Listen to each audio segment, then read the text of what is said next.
ఈ మధ్య కాలంలో మన రాష్ట్రంలో హింసాత్మక సంఘటనలు కొన్ని కనిపిస్తున్నాయి. సో ఇంకా పెరిగే అవకాశం ఉంది అని నా అంతరాత్మ చెప్తున్నది. ఎందుకంటే ఇక్కడ సింపుల్ ప్రిన్సిపల్, ఇది బీజేపీ లేదా బీఆర్ఎస్, ఈ రెండు పార్టీలకి ఏంది దోచుకునే మెంటాలిటీ ఉంటుంది. వాళ్ళు ప్రజలకు మంచి చేద్దాం, ప్రో ఫార్మర్ రైతులకు మంచి చేద్దాం, ప్రో యూత్ యువకులకు మంచి చేద్దాం, అందరికీ విద్య అందిద్దాం, అందరికీ వైద్యం అందిద్దాం, లేకపోతే అందరికీ పని కల్పిద్దాం, వాళ్ళకి ప్రజల దగ్గర పైసలు ఆయేటట్టు చేద్దాం అన్న మెంటాలిటీ ఉండదు. ఈ రైతు భావజాలం ఉన్నటువంటి బీజేపీ, బీఆర్ఎస్, అక్కడ ఆంధ్రప్రదేశ్లో అయితే టీడీపీ, వీళ్ళది ఏంటంటే దోపిడీ మెంటాలిటీ. ప్రజల దగ్గర డబ్బులు లేకుండా చేయాలి. ఎట్లా అంటే నేను 2 రొట్టెలు ఇస్తేనే తిని బతికే స్థాయికి తీసుకురావాలి, నేను దొడ్డు రేషన్ బియ్యం ఇస్తేనే తిని బతికే స్థాయికి ప్రజల్ని తీసుకురావాలి. అప్పుడు ఏమవుతుందంటే ఈ చిల్లర కోసం, వీడిచ్చే 2 రొట్టెల కోసం, దొడ్డు బియ్యం కోసం వాడు నాకు ఓట్లేస్తాడు. లేకపోతే నువ్వు నేను సమానం, నీ దగ్గర పైసలు ఆడినావు అనుకో, నువ్వు కారు కొనుక్కున్నావు, నేను కారు కొనుక్కున్నావు అనుకో, ఇంక మనసు పడుతుంది. కాబట్టి ఈ దోపిడీ మెంటాలిటీ ఉన్న వాళ్ళకి, వాళ్ళు ప్రజలకు ఏమైనా మంచి చేసినా అని చెప్పుకోవడానికి ఏమి లేదు కాబట్టి, దోచుకున్నదే ఉంది కాబట్టి, అప్పుడు ఏం చేస్తారు వాళ్ళు? మన దృష్టి మరల్చాలంటే ఏం చేయాలి? హింసని ప్రోత్సహించాలి, హిందువులను కొట్టాలి, ముస్లింలు కొట్టిరని ప్రచారం చేయాలి. చేసేసి ఇక మనకు ఏది ఈ పైసల కంటే కూడా బతకడం ఇంపార్టెంట్ కాబట్టి మనం బతకాలంటే బీజేపీకి ఓటేయాలి, లేదా బీఆర్ఎస్కి ఓటేయాలి అనే స్థాయికి తీసుకొస్తారు అన్నట్టు. అంటే వాళ్ళకి నేను గమనించింది, వాళ్ళకి ముఖ్యంగా శూద్రులు, బీసీ, ఎస్సీ, ఎస్టీలు, శూద్రులు, ఓకే, ఈ శూద్రుల యొక్క ప్రాణాలకి విలువ లేదు. ఈ దొరలకి కానీ, లేకపోతే ఈ ఆర్య బ్రాహ్మణులకు కానీ. కాబట్టి చీమలు, పురుగులు చచ్చిపోయినా ఎవడు పట్టించుకోరు కదా. సిమిలర్లీ బీసీ, ఎస్సీ, ఎస్టీలు, శూద్రులు చచ్చిపోతే వాళ్ళ ప్రాణంకి విలువ లేదు. దోపిడీ మెంటాలిటీ ఉన్నటువంటి ఆ సోకాల్డ్ దొరలకి కానీ, లేకపోతే ఈ బ్రాహ్మణులకు కానీ. కాబట్టి ఏం చేస్తారు? వాళ్ళే కొడతారు లేదా కొట్టిస్తారు. ఇక వేరే వాళ్ళు కొట్టిరని వాళ్ళకి ఎవరైతే ఓటేయరో వాళ్ళ కమ్యూనిటీకి పేరు చెప్తారు. దీనివల్ల ప్రజలకి చాలా నష్టం జరుగుతుంది, సొసైటీకి నష్టం జరుగుతుంది. అది మనం అక్కడ మనకి దానివల్ల ఇంపాక్ట్ ఏందని ఆలోచించాలి. ఓకే, సో దానివల్ల అయితే ఇంకో పాయింట్ చెప్పాలి ఇక్కడ. ఇది ఇప్పుడు ప్రధాన ప్రతిపక్షంగా బీఆర్ఎస్ ను తీసేసి బీజేపీ రావడానికి ట్రై చేస్తున్నది. అందుకని బీఆర్ఎస్ ని అనేక రకాలుగా ఇబ్బందులు పెట్టి అతన్ని బిడ్డను లోపలేసి కేసీఆర్ లోపలేస్తా అని. ఇప్పుడు కేసీఆర్కి ఏంది, రాష్ట్ర ప్రభుత్వం ఇన్వెస్టిగేషన్ చేస్తే కంఫర్ట్ గా ఫీల్ అవుతాడో లేదో కానీ బీజేపీ చేతులకు కేసులు ఉన్నాయనుకో ఏం కాదు కేసీఆర్కి. ఎందుకంటే తెలుసు కేసీఆర్ బీజేపీ నేను చెప్పినట్టు ఉంటుందని కేసీఆర్కి తెలుసు. కాబట్టి అన్ని కేసులను ఈడీకి ట్రాన్స్ఫర్ చేసుకుంటారు, కేంద్ర సిబిఐకి లేదా ఈడీకి ట్రాన్స్ఫర్ చేసుకుంటారు అన్నట్టు. ఎందుకంటే బీజేపీ జైలు ఉంటుంది. ఓకే, సో ఆ క్రమంలో వాళ్ళకి ఇక్కడ బీఆర్ఎస్ అనేది దాని ప్రాబల్యాన్ని బీజేపీ వాడు తగ్గిస్తున్నాడు. సో అది భయపెట్టించి సిబిఐ, ఈడీ కేసులని దానికి కేసీఆర్ గారు లొంగిపోతుండ్రు. కాబట్టి ఇక్కడ ప్రతిపక్షంగా లేకపోతే రేపు అధికారం రావాలని బీజేపీ శతవిధాల ప్రయత్నం చేస్తున్నది. కానీ బీజేపీ అజెండాలు ఎక్కడన్నా మంచి చేద్దాము, ఇట్లాంటి ప్రజా సమస్యలు, ఎంప్లాయ్మెంట్, ఏదైనా పబ్లిక్ పాలసీస్ గురించి ఎక్కడైనా చర్చ ఉంటుందా? 10% ఉన్నాయి ముస్లింస్ చూపెట్టి 90% హిందువుల ఓట్లు కావాలంటాడు వాడు. మరి నీవు చెప్పింది నిజమైతే హిందువుల దగ్గర ట్యాక్స్ తీసుకోకరా అని నేను అంటున్నా. అట్లాంటిది ఉండదు. కాబట్టి బీజేపీకి మంచి చేసే ఆలోచన ఎక్కడా లేదు. మొన్న వైష్ణోదేవిది అయింది, అంతకుముందు పార్లమెంట్ మీద దాడి అయింది. ఓకే, ఇట్లా పుల్వామా దాడి అయింది, ఇట్లా రకరకాలుగా అయినాయి. ఒక్క దాని మీద విచారణ జరిపి దోషులకు శిక్షలు పడ్డాయా? కేవలం వాట్సాప్లో చెత్త నింపడానికి తప్ప. అవునా కదా? అంటే నేను ఏమంటున్నా, ఇక్కడ బీఆర్ఎస్ అనేది ప్రధాన ప్రతిపక్షం కాకుండా బీజేపీ ప్రధాన ప్రతిపక్షంగా వచ్చే అవకాశం ఉంది. రేపు అధికారాన్ని చేజిక్కించుకోవాలని శతవిధాలా ట్రై చేస్తున్నది తెలంగాణలో. అన్నప్పుడు వాళ్ళకి ఈ పబ్లిక్ పాలసీస్ చేసింది చెప్పుకోవడం మీద ఎలాంటిది లేదు. కాబట్టి వాళ్ళకి దొరికిన ఏకైక ఆయుధము హిందువులకి రక్షణ లేకుండా చేయాలి, హిందువులను కొట్టాలి, ముస్లింలు కొట్టిరని ప్రచారం చేయాలి. ఇదే వాళ్ళ అజెండా. మీరు అబ్జర్వ్ చేయండి. ఇవాళ పొద్దుగా లేస్తే వాట్సాప్ గ్రూప్లలో ఏమొస్తుంది?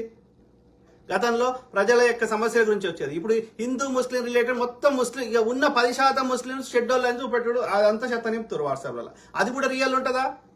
అంతా ఫేకే. వీడే బాబా నోడే టోపీ పెట్టుకుంటాడు, వీడే చేస్తాడు, ముస్లింలు చేశారని ప్రచారం చేస్తాడు. సో ఆ క్రమంలో మన రాష్ట్రంలో బీజేపీ అనేది ఈ ప్రతిపక్షంగా కానీ లేకపోతే ప్రధాన పక్షంగా కానీ ప్రభుత్వం రావాలని ట్రై చేస్తున్న క్రమంలో మనకి ఈ హింసాత్మక సంఘటనలు, మతం రిలేటెడ్ ఘర్షణలు ఎక్కువయ్యే అవకాశాలు ఎక్కువ ఉన్నాయి మన తెలంగాణలో గతంతో పోలిస్తే.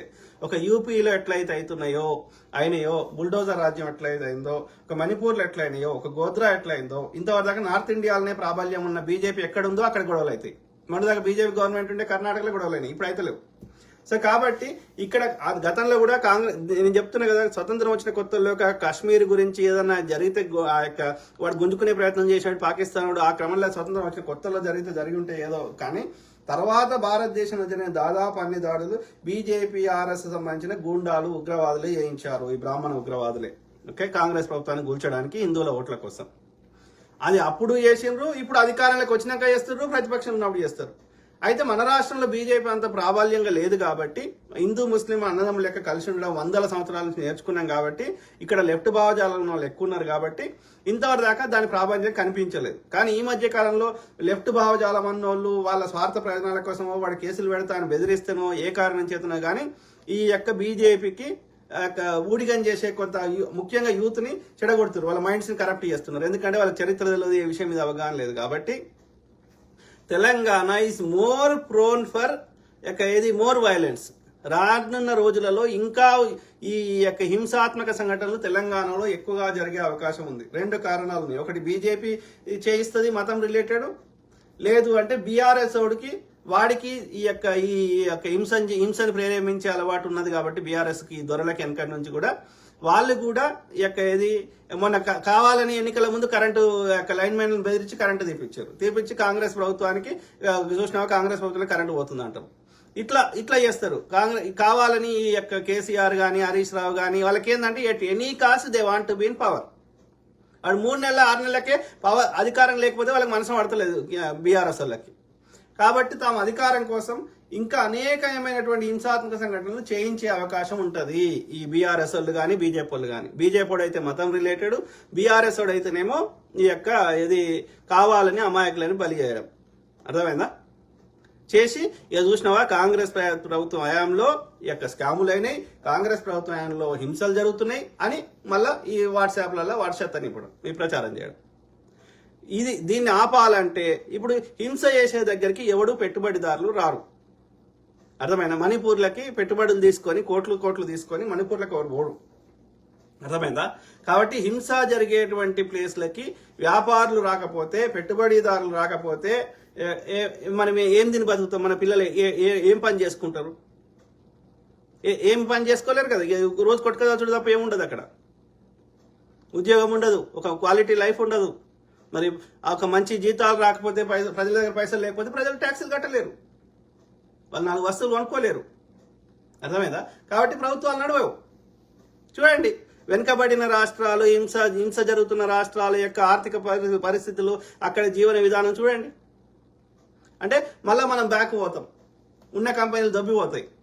కాబట్టి నేనేమంటున్నా అంటే ఇప్పుడు మన కాంగ్రెస్ ప్రభుత్వానికి, ప్రజాప్రభుత్వానికి చెడ్డ పేరు తెచ్చే ప్రయత్నం బీజేపీ బీఆర్ఎస్ శతవిధాల ప్రయత్నం చేస్తుంది. కాబట్టి వాళ్ళు హింసాత్మక వాళ్ళకి అన్ని దారులు మూసుకుపోయినాయి, ప్రజలకు వాళ్ళకి ఓట్లు పడే అవకాశం లేదు. కాబట్టి ఆడ కాంగ్రెస్ కి చెడ్డ పేరు తెచ్చే విధంగా ప్రయత్నం చేస్తే అప్పుడు నేను ఎంత చెడ్డోనైనా, బీజేపీ అయినా బీఆర్ఎస్ ఎంత దుర్మార్గమైనా మాకు ఓటేస్తారు. ఎందుకంటే ఆడ ఆల్టర్నేటివ్ లేదు కాబట్టి అన్న ఉద్దేశంలో కాంగ్రెస్ చెడ్డ పేరు తేవడానికి వీళ్ళు హింసాత్మక సంఘటనలు బీజేపీ బీఆర్ఎస్ చేసే అవకాశాలు మెండుగా కనిపిస్తున్నాయి. ఈ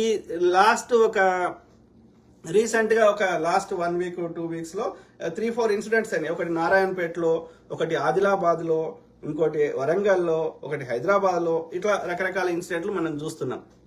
ఇక ముఖ్యంగా పండుగలు వస్తాయి, అది హిందూ పండుగ వచ్చినా ముస్లిం పండుగ వచ్చినా బీజేపీకి సంబంధించిన వాళ్ళు కావాలని గొడవ చేస్తారు. వాళ్ళకి ఒక్కరోజు సెలవు ఇచ్చినావు, ఈమెకు మంగళసూత్రం వేసుకోలేదు, మా ఇంట్లోకి నీళ్లు రాలేదు, ఇట్లాంటి సమస్యలు ఉండయి. నీటి పరీక్షా పత్రాలు లీక్ అయినాయి, లేకపోతే ఉద్యోగ కల్పన అయ్యాయి, ఇట్లాంటివి ఉండయి. బతుకులు మార్చేటి ఉండయి.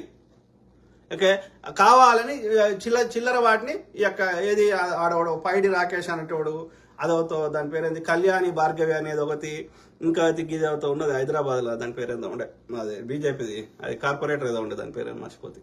సో అది ఇట్లాంటి వాళ్ళు అంతా ఇక పొద్దుగాలు ఎస్ఎస్ఎత్త నింపుతున్నారు, విద్వేషాలు నింపుతున్నారు. అదొకటి మౌనికా శంకర్ ఒకటి, ఇదంతా రాజా సింగ్ ఓడోడు, వీళ్ళంతా మన తెలంగాణకు పట్టిన దరిద్రం. బండి సంజయ్ గాడు, కిషన్ రెడ్డి, ఈటల రాజేందర్ అట్లే తయారైండు, వీళ్ళంతా మనకి అరవింద్ గాడు, గుండె అరవింద్ ఒక్క పబ్లిక్ పాలసీ మాట్లాడరు. పోనీ హిందువులకు ఉద్యోగాల గురించి మాట్లాడండి, మోడీ కేంద్ర ప్రభుత్వానికి కొట్లాడేమన్నా తీసుకురండి. నో కన్స్ట్రక్టివ్ ఆఫ్ ఎనీథింగ్ ఈ యొక్క యూస్ఫుల్ అయ్యేది ఏది ఉండదు. కాబట్టి నేనేమంటున్నా అంటే ఈ బీజేపీ వాళ్ళు, బీఆర్ఎస్ వాళ్ళు కాంగ్రెస్ చెడ్డ పేరు తేవడానికి హింసని ఇంకా ఎక్కువ హింసాత్మక సంఘటనలు చేసే అవకాశం లేదా చేయించే అవకాశం ఉంది. ఆ యొక్క భయంసాల అల్లరి చేయించినట్టు, లేకపోతే మొన్న అదేంది అక్కడ జరిగింది కదా ఆదిలాబాద్లో. సో అక్కడ ఏది ఇద్దరు హిందూ కమ్యూనిటీ కొట్టుకుంటే ముస్లిం పేరు పెట్టడం, నిన్న ఏది మెదక్లో జరగడం. సో ఇవన్నీ ఏమర్థం? ఇట్ క్లియర్లీ షోస్ దే కావాలని చేస్తున్నారు, మనకు ముందస్తుగా తెలియదు కదా. కాబట్టి ఇలాంటి వాటిని ఉక్కు పాదంతో అణచివేయాలి. కాబట్టి దానికి కావాల్సిన ఇంటెలిజెన్స్ని పోలీసు వ్యవస్థ ఇంకా ఇంప్రూవ్ చేసుకోవాల్సిన అవసరం ఉంది అనేది ఒక పాయింట్ చెప్తున్నా.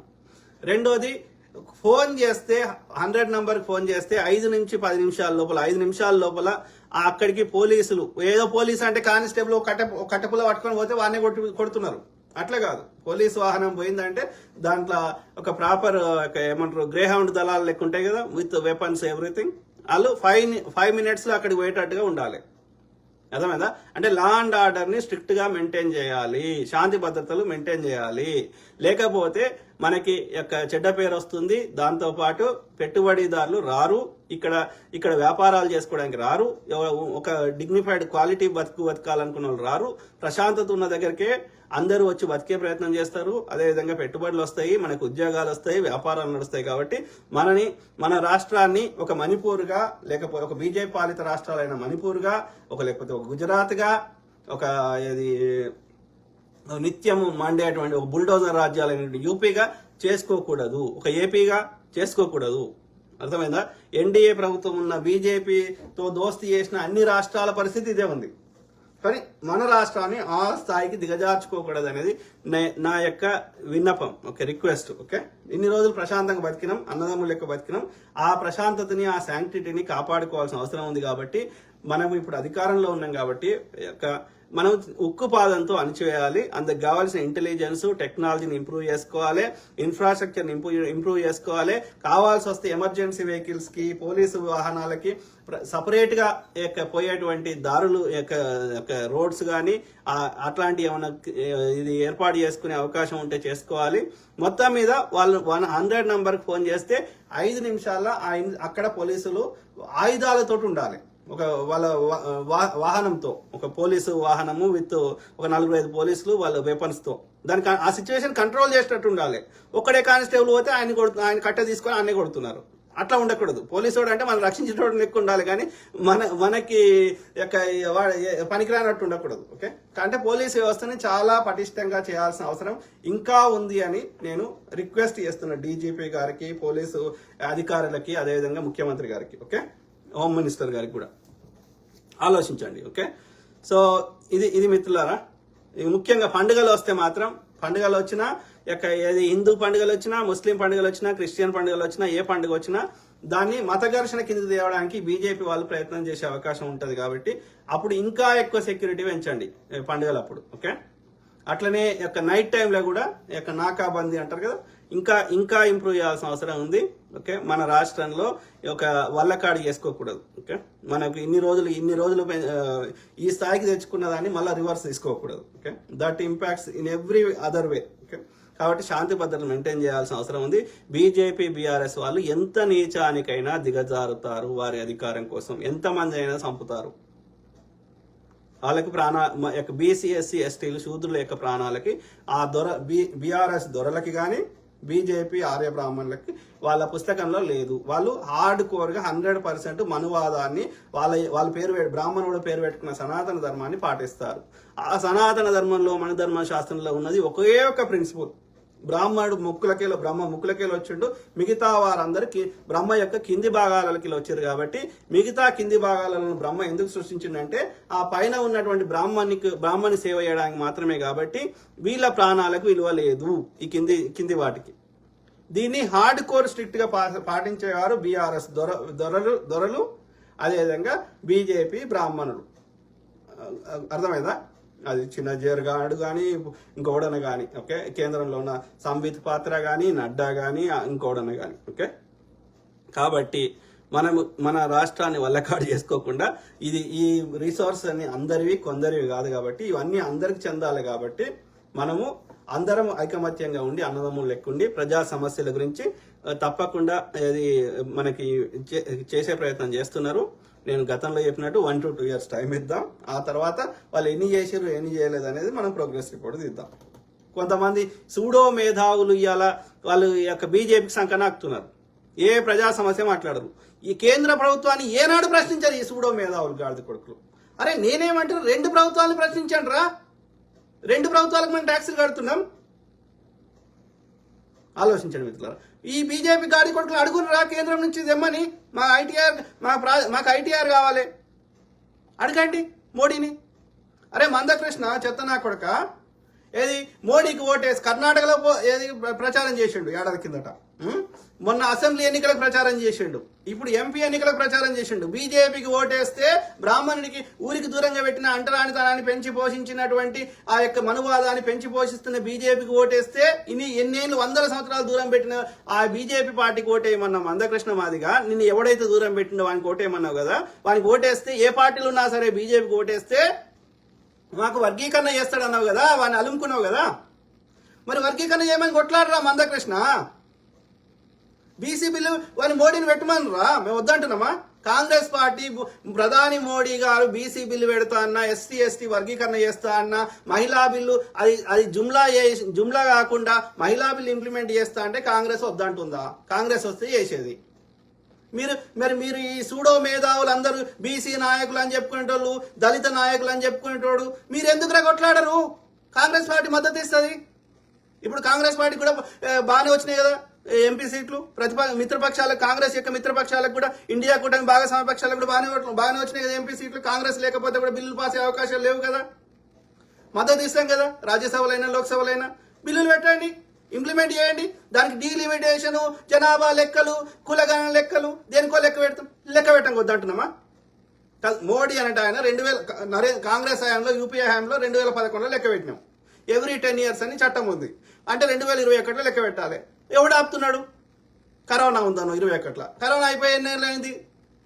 ఇప్పుడు లాస్ట్ గవర్నమెంట్ ఉన్నప్పుడు 2020 ఎన్నికల కంటే ముందు లెక్క పెట్టగలుగుతుండే. ఇప్పుడు లెక్క పెట్టు, ఆపుతున్నామా? దానికి డీలిమిటేషన్ లెక్క పెడతావు, ఏదో చెప్తావు. కానీ 3% ఉన్న మరి ఈ యొక్క బ్రాహ్మణులకి 10% ఈడబ్ల్యూఎస్ కింద ఇచ్చినప్పుడు 8 లక్షలు ఉన్నోడు 8 లక్షల సంవత్సరానికి సంపాదించుకునే బ్రాహ్మణుడు వాడు పేదోడు అంట. మరి అప్పుడు ఇచ్చేటప్పుడు ఏమన్నా డీలిమిటేషన్, జనాభా లెక్కలు, కులగణన లెక్కలు పెట్టినావా? పెట్టలేదు. దానికి లింకు 3% ఉన్నవానికి ఈడబ్ల్యూఎస్ కింద 10% చేస్తావు. మరి మిగతా కమ్యూనిటీస్ చేయరా అంటే సపోర్ట్ చేయవెందుకు? అంటే నీ సిద్ధాంతంలో లోపం ఉంది, నువ్వు చెయ్యవు. నీ మనుధర్మ శాస్త్ర ప్రకారం చెయ్యవు.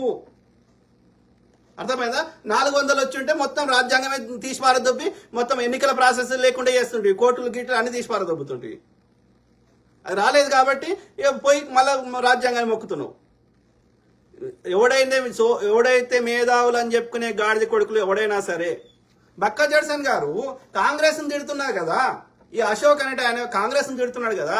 కాంగ్రెస్ వచ్చి ఒక 4 నెలలు అయింది, ఇప్పుడు ఎన్నికలు అయిపోయినాయి, ఇప్పుడు చేసే ప్రయత్నం చేస్తుంది, ఎన్ని ఖాళీలు ఉంటాయని భర్తీ చేస్తుంది. ఆర్థిక శాఖ బడ్జెట్ కు అనుకూలంగా నేను గతంలో చెప్పినట్టు ఒక ఫుల్ బడ్జెట్ వస్తే ఒక 2.5 లక్షల కోట్లు 3 లక్షల కోట్లు వస్తే తప్పకుండా మన శైలికి వచ్చిన తిరిగా మనం ఎన్ని వీలైతే అన్ని చేస్తున్నాం, చేసే ప్రయత్నం చేస్తాం. మీ బీజేపీ పాలిత రాష్ట్రాల్లో ఏమీ చేస్తలేరు, విద్వేషాలు తప్ప. పోనీ కేంద్ర ప్రభుత్వం ఏమైనా నేను అడే ఈ సూడో మేధావులను అడుగుతున్నా, ఓకే, ఈ యొక్క బక్క జడ్సన్ గారిని అడుగుతున్నా, మందకృష్ణ మాదయ్య గారిని అడుగుతున్నా, ఆ విఠల్ అంటే అడుగుతున్నా, ఈ రఘు జర్నలిస్ట్ అని అడుగుతున్నా, ఆ కాలోజీ టీవీ అని అడుగుతున్నా, దాసరి శ్రీనివాసరావు అని అడుగుతున్నా, ఆయన ఎవరు పాశం యాదగిరి అంటే అని అడుగుతున్నా. మీ నోర్లు గాదే ఇన్నయ్య గారిని అడుగుతున్నా, ఓకే. మేము ఏది తెలంగాణ కోసమే పుట్టినాము, మేము తెలంగాణ ఉద్యమం చేసినాము, మేము తెలంగాణకు అది వీక్తం ఇది వీక్తం అని చెప్పుకునేటోళ్ళు బీసీ సంఘాల నాయకులను అడుగుతున్నా, ఒక ఎస్సీ సంఘాల నాయకులను అడుగుతున్నా, ఏడికి పోయినారా మీ నోర్లు? మేము మేధావులం అని చెప్పుకుంటామని అడుగుతున్నా, సామాజిక కార్యకర్తలను అడుగుతున్నా, ఏడికి పోయినారా మీ నోర్లు? మోడీ అనే దుర్మార్గుడు ఇలా మూడోసారి వచ్చిండు. వాడు ఏమైనా నిర్ణయం వాడికి అనుకూలమైన ప్రజలందరూ వ్యతిరేకించిన రైతుల నల్ల చట్టాలు చేయగలిగినప్పుడు, ఎన్నో చట్టాలు తెచ్చినప్పుడు, ఇప్పుడు ఈ యొక్క బీసీ బిల్లు, మహిళా బిల్లు, ఎస్సీ వర్గీకరణ, ఎస్టీ వర్గీకరణ అమలు చేస్తా అంటే వాడు ఎందుకు చేస్తలేడు, వీడెందుకు అడుగుతలేడు?